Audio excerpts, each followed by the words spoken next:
Bienvenue dans Sabre au clair, le podcast qui vous plonge dans les 80 ans de la MGN à Melun. Une académie militaire au cœur de sa ville, innovante, rayonnant en France et à l'international, mais toujours attachée à ses traditions. À chaque épisode, plongez dans les récits de celles et ceux qui font vivre cette institution.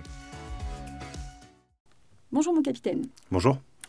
Alors aujourd'hui, on se retrouve pour parler des moments emblématiques de la scolarité que sont les moments de tradition. Alors, lorsqu'un élève intègre l'Académie militaire de la Gendarmerie nationale, il s'engage dans un véritable parcours de tradition. Est-ce que vous pouvez nous expliquer de quoi il s'agit ?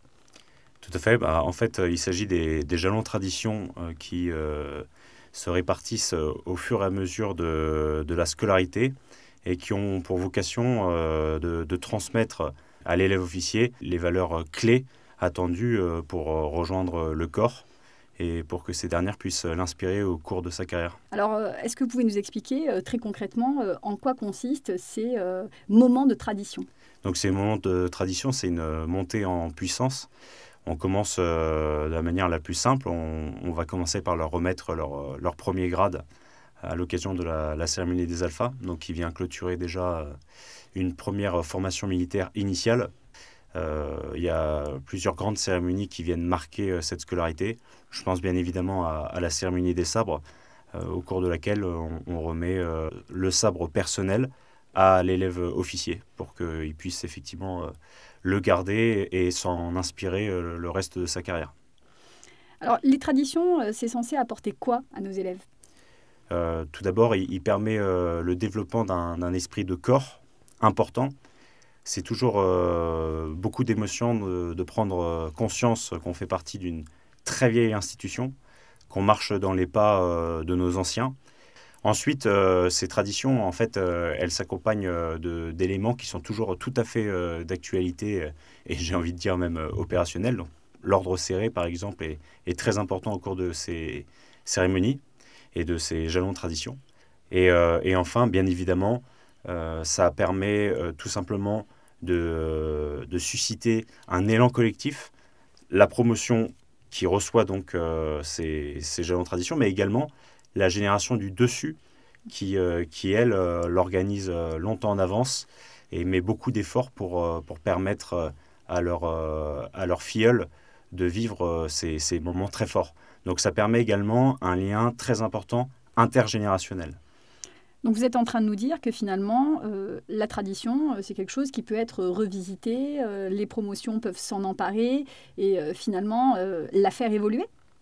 Tout à fait. J'aime beaucoup cette citation du compositeur Gustave Mahler qui disait « La tradition n'est pas le culte des cendres, mais la préservation du feu ».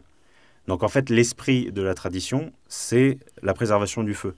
Par conséquent, les traditions, elles évoluent à partir du moment où elles permettent la transmission de ces valeurs intemporelles. Donc les traditions peuvent changer.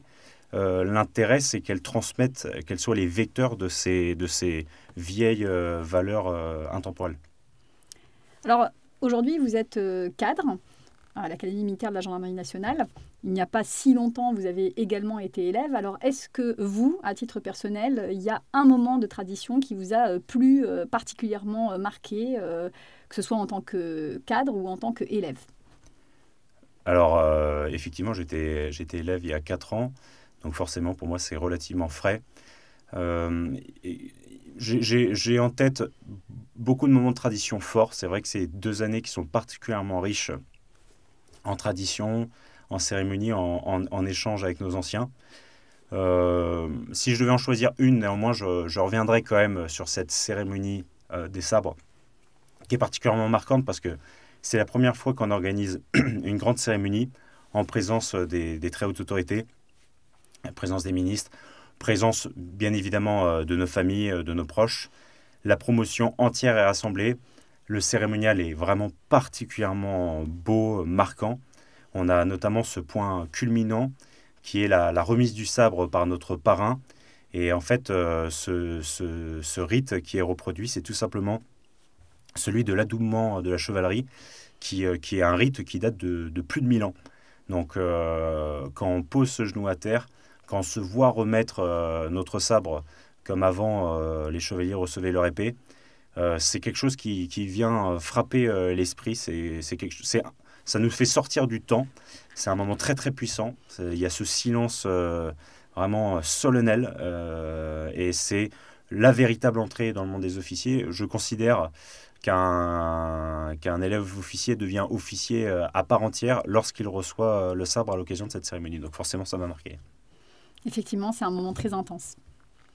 Eh bien, je vous remercie, mon capitaine, pour ce témoignage. Merci à vous. Cet épisode touche à sa fin.